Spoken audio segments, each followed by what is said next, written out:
Financial planning and investment management services provided through Certified Advisory Corp, CAC, a federally registered investment advisor. CAC is a federally registered investment advisor and only transacts business in states where it is properly registered or is excluded or exempted from registration requirements.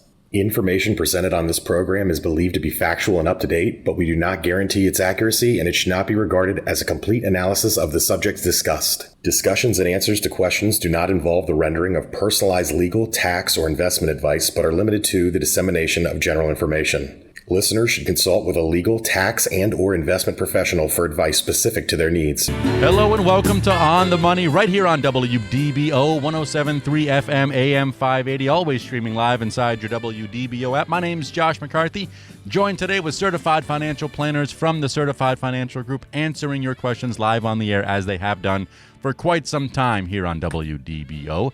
Nancy Hecht and Joe Burt are the answerers, the experts on duty today.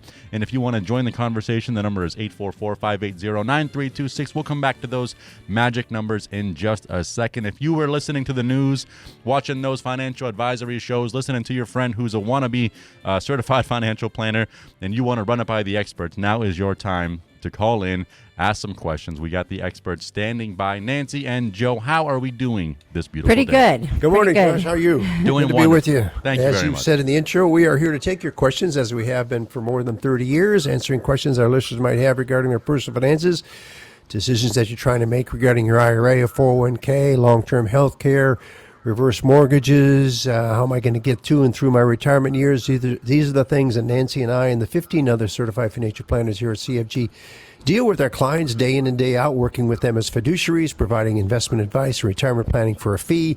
On Saturday morning, though, we are here for you absolutely free. So if you have any questions that's on your mind, things you might be thinking about, things you've heard, think you want some clarification on, we are here for you. And the good news for you is the lines are absolutely wide open. So all you have to do is pick up the phone and dial these magic numbers. You can call in at 844-580-9326, 844-580-WDBO, or send in your open mic using that free WDBO app. The topic of today's show: do you remember the three-legged stool? Once a retirement staple, well, now we have a pivot. There you go. I had some, I met with a couple last week, and the husband kept using the phrase three-legged stool, which is something nobody had used in a really long time. So in all the years I've been in business, it used to be a staple. The three-legged stool was made up of pensions, Social Security, and personal savings. And for many people, one part that is absolutely gone is the pension part. A number of companies years ago stopped offering pensions, and then some that still, like the FRS system, which has a pension and an investment side, is heavily trying to encourage their participants to move to the investment side and away from the pension side. And then some companies that still have pensions on the books are buying out the pensions. And the reason they're doing that is it's a huge expense and potential liability for the companies, and they just don't want to have to be responsible with that anymore. So that was one regular source of retirement income that a lot of people had that no longer exists. And then another part of the stool, which is under a lot of contention right now, is Social Security.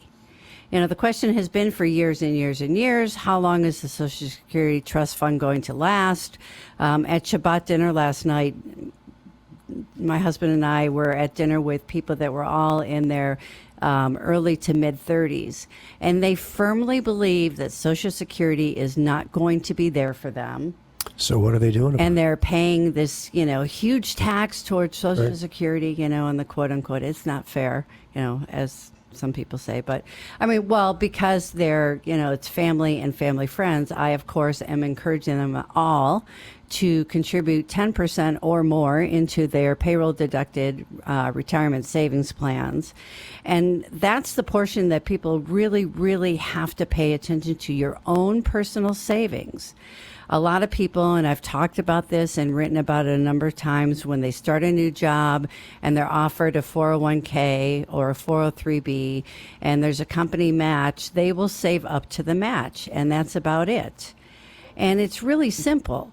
Every dollar that you are not putting into your payroll deducted pre-tax portion is going to the federal government in taxes. So where would you rather have that money? In your own pocket or be gifting it to the federal government?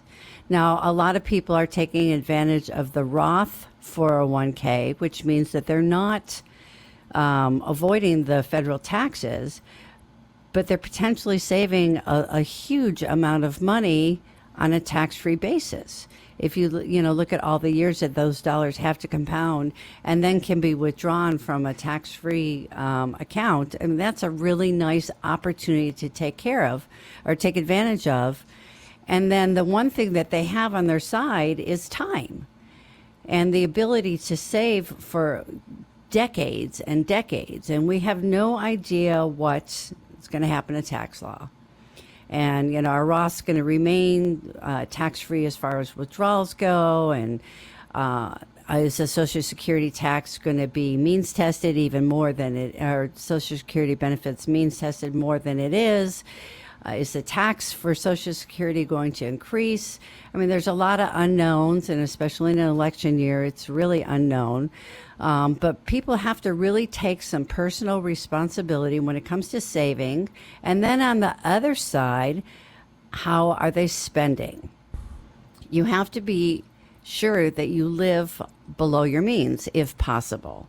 Living below your means gives yourself the freedom of choice, whether it comes to purchasing something for your home, for your family, a vacation, or just having the peace of mind that you know that you have a large nest egg if something were to happen. And that's the hardest part for a lot of people now to grasp onto. And I harp most, again, going back to the payroll deducted types of plans. It's a really, really easy way to invest for yourself. You have to pay attention to the investment choices that are available, and it's something that we do for our clients is analysis and management of their 401ks. But don't look at the match as the top of how much you should be saving. You should save everything that you can pre-tax, as far as I'm concerned, and put the money in your pocket. Yeah, the beauty of saving on a pre-tax basis, having come out of your paycheck, if you don't see it, you don't spend it. And therein is the challenge. You want to consider maxing out your 401k as best you can. As you said, a lot of people consider maxing out to max out whatever the company match is, if there is a match. And if there is no match, unfortunately, some people say, I'm not going to do it because I don't get a match. Mm-hmm. Well, that's stupid. That's, you're just not, you're shooting yourself in the foot. What you have to do, as you say, is save for your own financial future, because if you don't, there's nobody going to be taking care of you. Social Security will be there. The younger people, those folks you met with or had dinner with in their 30s, are probably going to have to wait longer. They may get less. But that's all they will have. They will not have a pension, and they'll have minimal Social Security, and you'll only have what's left, which you've been able to save over your lifetime. And the best way to save it is on a pre-tax basis, where you get an immediate tax deduction. The money grows for you without being taxed. That is by far, and time is a great asset. As you said, the longer time frame you have, the more you will accumulate.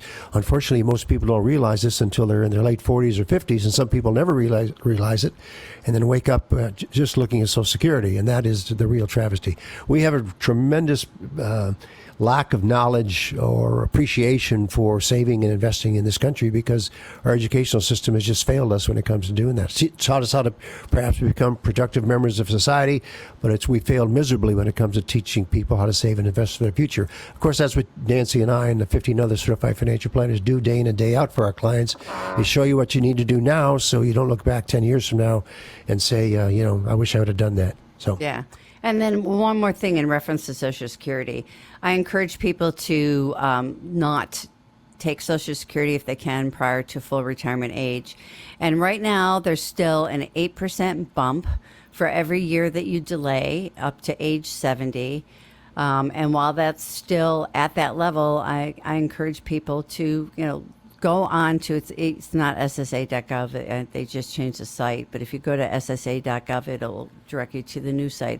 Look at your Social Security statement and see how much of a difference it can make just waiting 1 year or more with an 8% increase. Yeah, without question, that's what everybody needs to do. You have to be informed. Yep. You have to be informed. Yep. And then if you change jobs, please make sure that you do not leave your 401k where you were. I see a lot of people leaving 401ks where they were. If you roll it over into an individual IRA, chances are good that the expenses are going to be less. And if you're no longer with a company and they make changes to the 401k, you're not going to find out about it. You know, and one day they could say, you know what, this person is dormant, we're just cashing them out, and you get this taxable check in the mail, and you don't know what happens. For sure. You have to pay attention. Well, I see you've got a call there, Josh. You want to take it away? That's right. Mike is calling in from Lake County. He's got a question about how to properly put solar on his house as far as where to get the funds. Go ahead, Mike. You're on the air. Good morning, Mike. Good morning. Thank you for your show. My question is, I'm thinking of buying a solar system for my house with a battery backup and all that. And I figure it might cost me around $40,000. Now, I have a traditional IRA that I'd like to take that $40,000 out and get the 30% tax credit. And my question is do you think that's a wise thing to do? Well, it depends. First of all, what's your tax bracket? First of all, you're over 59 and a half, I presume? Yes, I'm retired. My wife and I are both retired. Okay. Tax bracket is 12%, I believe. Okay, so you'll be paying 12. So you have to take a look at it because you might bump yourself up in the next bracket by taking that 40 out. That's what I was wondering. If you dump another $40,000 onto your taxable income, what kind of bracket is it going to be, and how much is the tax credit going to offset that? Yeah, so you get a 30% tax credit for doing that, but it'll be taxable to you as ordinary income, and what you want to look at is the real cost of it. So assuming it's a 12%, it's going to cost you $4,800 in taxes to get that $40,000 out of your IRA. And 30% of the $40,000 is going to be A tax credit. So that'd be what, $1,200? Mm-hmm. Okay. $12,000. $12,000. So that would offset potentially the extra taxes. But, I'm not a tax expert. Yeah. So you should do a thumbnail tax return and see. But that, thumbnail, how do you do that? If you go on to irs.gov, there's online tax you can do a tax return, and you just input all your stuff as if you were doing your taxes for this year with your income and the taxes that you would pay at it. I mean, the money that you're dumping in for taking the $40,000 out. And then on the first page, there's a line for credits, and it should calculate what your tax would be. Okay. All right, Great. Mike, that help you? Okay, thank you. Sure, Thank you very appreciate the much. call. Have a great weekend. Mm-hmm. Thank you so much, Mike. If you want to join the conversation, pick the brains of these experts, Joe Burt and Nancy Hecht, a couple of certified financial planners with the Certified Financial Group. You can call in now, 844-580-9326, 844-580-WDBO, or open up that WDBO app and send in your open mic today with your question. I'll play it back live on the air as if you're sitting next to me saying, hey, Josh, I got a question. And I said, hey, caller, open micer, I got the answer in the form of Certified Financial Group. You are listening to On the Money, where we're helping you plan tomorrow Today with the Certified Financial. Welcome back to On the Money right here on WDBO 107.3 FM AM 580, always streaming inside your WDBO app. If you are listening in that app and you have a question for the Certified Financial Group, representing them today are Certified Financial Planners Joe Burt and Nancy Hecht. You can open up that app and push the open mic button down at the bottom. Send in your question. Give me your best 15, 20 seconds. I'll play it back live on the air. Or if you want to go back and forth with the team here, 844-580-9326 is the number to call in, 844-580-WDBO. We got a couple of text questions that just came in. You guys want to hit one of those? Sure. Let's do it. All right, this one comes to us from Brian. Brian just inherited $25,000 from his uncle, and he was wondering if he should invest the $25K in the stock market or pay off my auto loan of $15,000. The first thing I would want to know if Brian was sitting across from my desk is what is the interest rate on that auto loan? There's still a lot of car loans out there that people have that are 2 or 3%, and in today's world, that's sort of cheap money. So I don't know if I would be in such a rush to pay it off. I would maybe look at making extra payments, but I mean, to have $10,000 working for him and free and clear car would be nice. But I would also want to know, what is he making in payments? And if he pays it off, is he going to start paying himself instead of paying the car loan company? You want to be sure that Brian has emergency money set aside, that he doesn't pay off the car and then has no emergency money. So otherwise you'd be putting in a credit card. So you want to set that aside. And as Nancy said, if it is a low interest loan, you definitely don't want to pay it off. And if you're working, you may want to funnel some of that money, as we said in our first part of this program, is to put it into your IRA or 401k, get a tax deduction, let that money grow for you. So you have some options. For congratulations on getting the inheritance. As you probably know, it's going to be tax free to you. You don't have to pay any taxes on it. But what you do with that money, of course, is your decision, and based on what your personal circumstances are, that's going to be the end result. But Nancy brought up the good points about your interest rate on your current loan, and then do you have an emergency fund? And then you can take it away from there and maybe sock some money away in your retirement account. Because as we said in the first part, because if you don't save for yourself, you won't have much left when it comes time for retirement. Now, if he had inherited maybe a stock portfolio as opposed to cash, you said the good thing is that it's not taxable to you. That what you were referring to, if it was investments, would be a step up in basis. Right. Well, So what happens is, the value of the securities on the day that you inherit them is where your starting point goes from. And then if you sell them at a gain or a loss after that is your tax consequence. That's one of the things that currently is under review Yes. with the government to see if we're going to keep step up in basis because, it avoids taxes. Yeah, that's good news. I see we're up against the clock here. Josh, you take it away. If you want to join the conversation, you got a question for Nancy or Joe with the Certified Financial Group, the number to call is 844-580-9326, 844-580-WDBO. Send in your question using that free open mic inside the same price-free WDBO app. We are listening to On the Money, where we're helping you plan tomorrow Today. with the Certified Financial Group. Welcome back to the On the Money Show right here on WDBO 107.3 FM, AM 580, always streaming inside your WDBO app. Josh McCarthy joined today with Nancy Hecht and Joe Burt, certified financial planners with the Certified Financial Group, answering your financial questions live on the air. If you want to join in, the number is 844-580-9326, 844-580-9326. WDBO. The team at Certified Financial Group also has Charles Curry standing by off the air if a question pops into your head after 10 o'clock or if it's a little bit personal and you want to just go straight to the source. That number is 407-869-9800. We got a call from Chip calling in from Orlando. Chip, you're on with Joe and Nancy. Morning, Hi, Chip. Chip. Thanks for calling. What's up? Hi, yeah, good morning.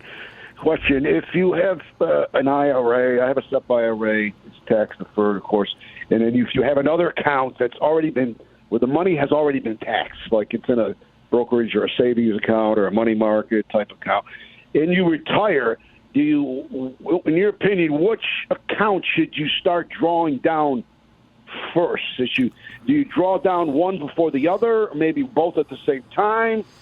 It all What's your depends. opinion on that? It all depends. There are several options that you have. Obviously, to take it out and pay taxes on it, so that'll determine what your tax bracket is. Depends on how much you have to take out.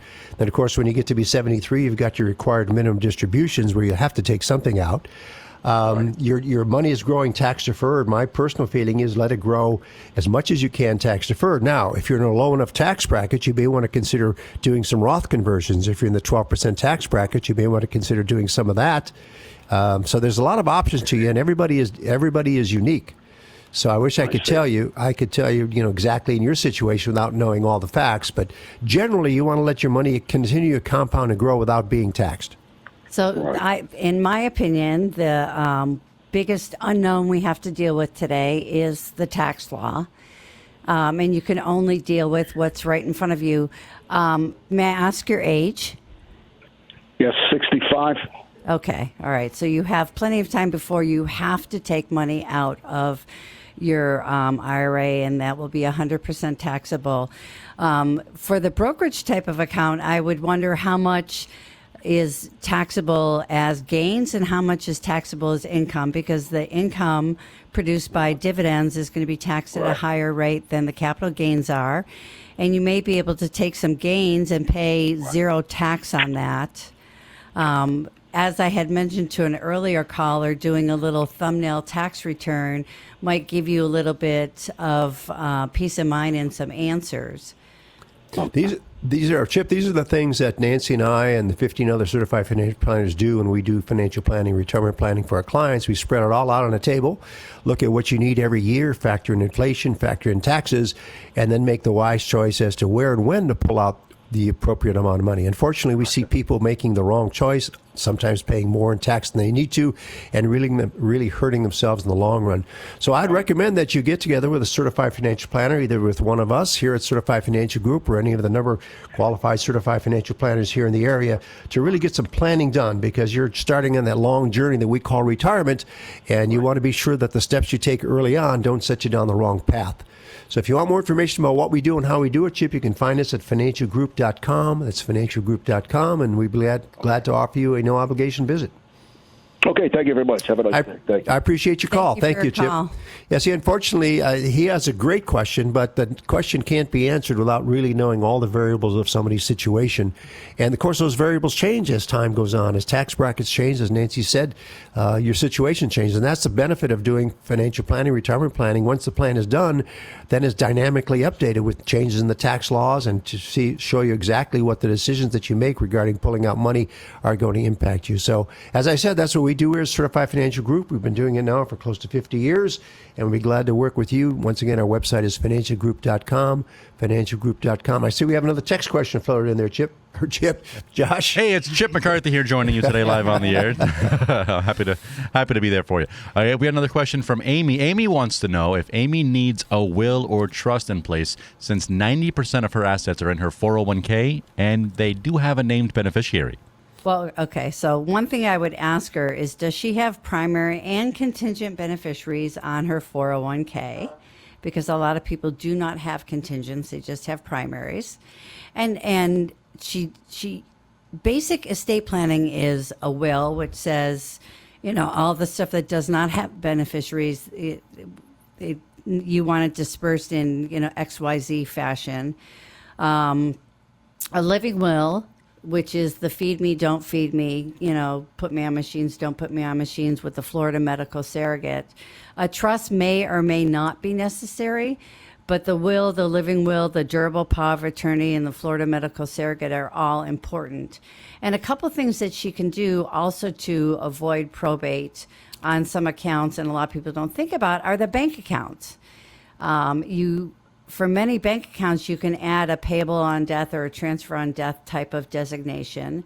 And for any types of assets that Amy has that are not in that 401k, if she has some type of brokerage account, like we were just talking about with Chip, that's not tax deferred, you can name primary and contingent beneficiaries on that through the transfer of death designation. So anything that passes by title does not have to go through probate. And I just had somebody tell a friend of mine that POD is not the same as TOD, and POD is subject to probate.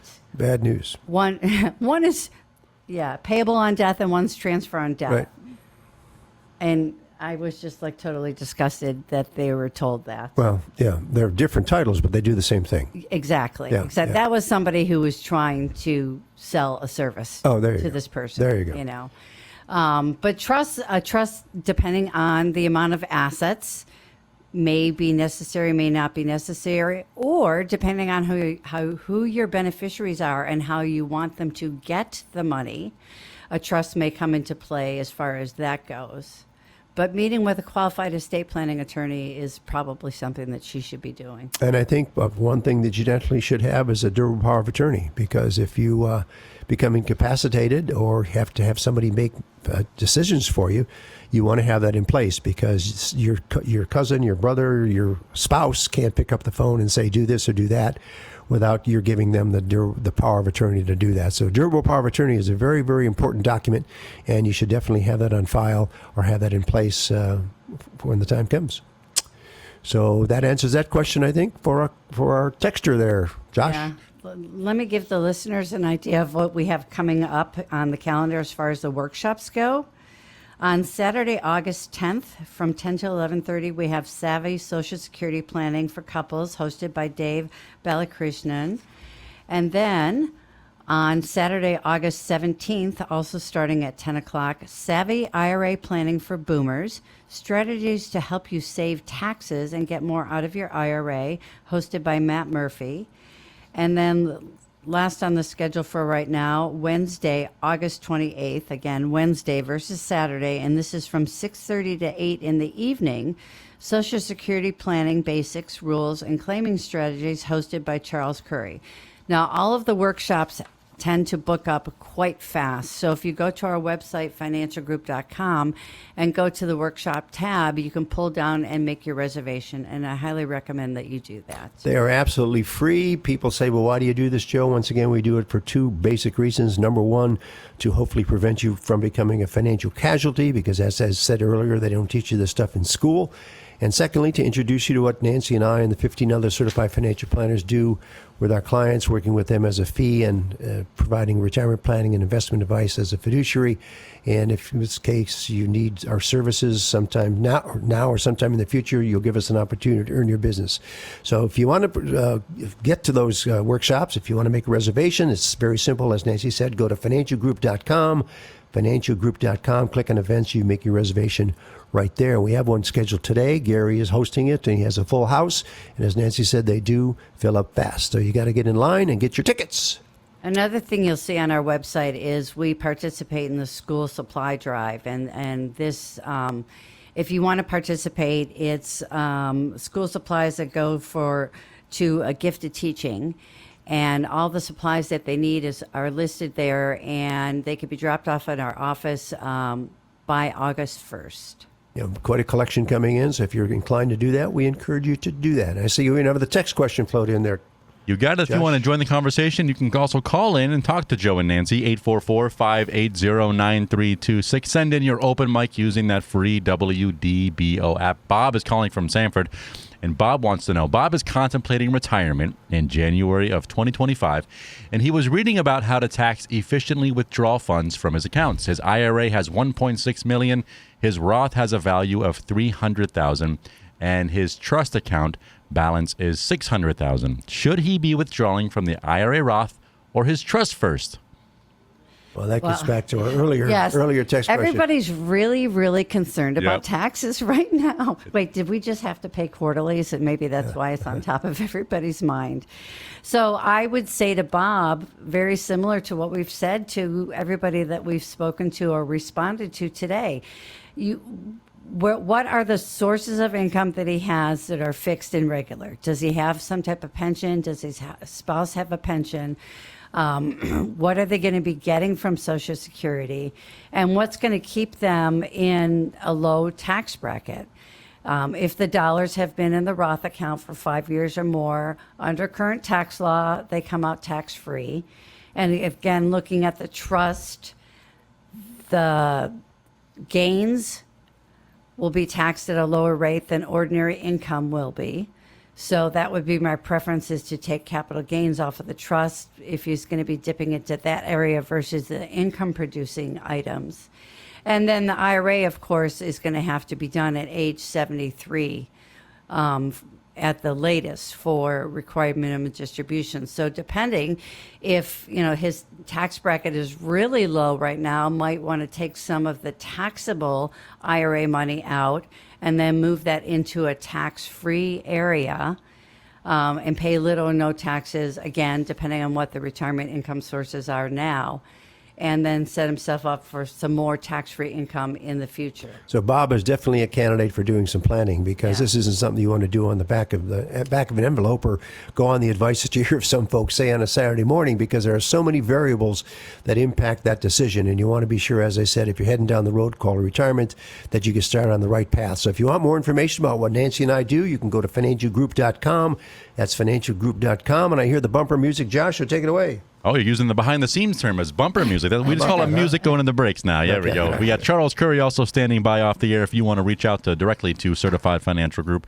Charles is standing by answering your calls at 407-869-9929. 9800. 407-869-9800. If you want to try to pick the brains of Joe and Nancy in the last couple minutes of this Saturday morning's episode of the show, you can call in live for the radio station. I'll talk to you first, but then I'll put you on with the people who actually have the answers to your questions. That number is 844-580-9326. 844-580-WDBO. You're listening to On the Money, where we're planning tomorrow Today with the Certified Financial Group. Right here on WDBO 107.3 FM AM 580, always streaming inside your WDBO app. Joe, Bert, and Nancy Hecht guiding us through this hour of financial advice. Certified financial planners with the Certified Financial Group.